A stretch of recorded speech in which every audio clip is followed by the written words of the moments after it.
Siapa itu miskin? Bukan miskin secara fikih, orang yang pas-pasan hidupnya, bukan. Nabi bercerita tentang miskin dari sudut pandang yang lain. Dengan sudut pandang ini semua orang berpotensi, berkemungkinan, berpeluang jadi orang miskin. Hati-hati. Ya, sekali lagi saya katakan, dengan sudut pandang ini setiap orang, siapa saja berpotensi, berpeluang jadi orang miskin. Maka hati-hati, jangan-jangan kita ini jadi orang miskin mendadak begitu. Jamilah jatuh miskin lagi. Ikhwani fiddin ma'asyiral muslimin. Apa itu? Nabi mengatakan laisal miskin man tarudduhul luqmah aw luqmatan, tamrah awit tamratan.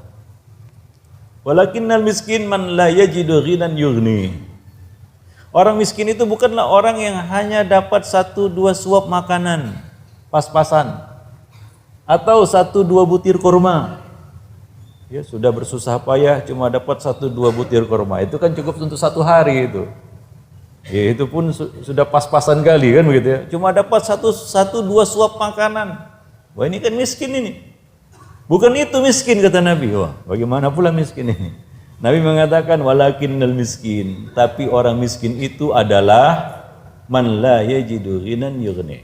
Orang yang tidak mendapati sesuatu pun yang mencukupinya. Ini orang miskin.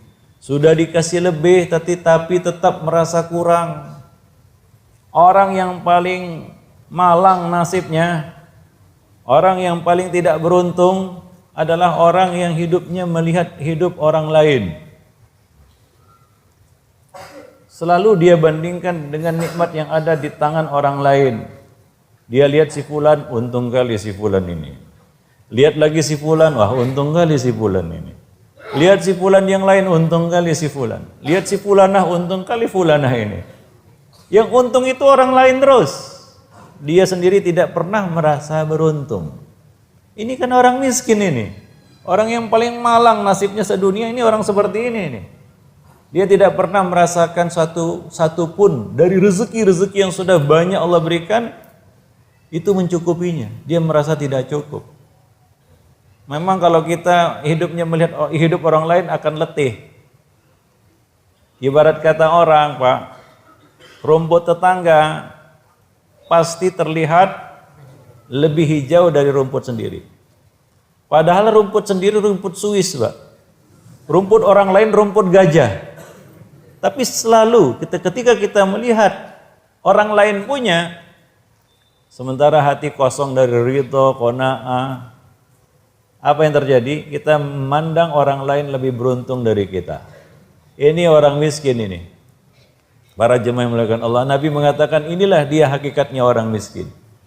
Jadi dengan pengertian seperti ini, kalau kita lihat miskin itu dari sudut pandang seperti ini, maka siapa saja berpeluang jadi orang miskin. Bahkan miliuner sekalipun berpeluang jadi orang miskin. Berapa banyak kita lihat orang-orang yang kalau kita lihat secara materi lebih-lebih, ya, melimpah ruah. Boleh dikatakan nggak kurang satu apapun, rezeki 7 turunan, Pak. Tapi dia tetap merasa kurang. Lihat orang lain, dia merasa ya, si fulan lebih beruntung, si fulan kayaknya lebih enak hidupnya. Dia tidak pernah merasa cukup. Hatinya tidak terisi dengan qanaah dan ridha. Orang seperti ini hakikatnya adalah orang miskin. Maka dia nggak bahagia itu. Dia nggak bahagia. Ya, hidup nggak ada puasnya. Ya. Dia tidak bisa mengkonversikan nikmat Allah itu menjadi sebuah kebahagiaan. Bahkan menjadi suatu yang membuat dadanya semakin sesak.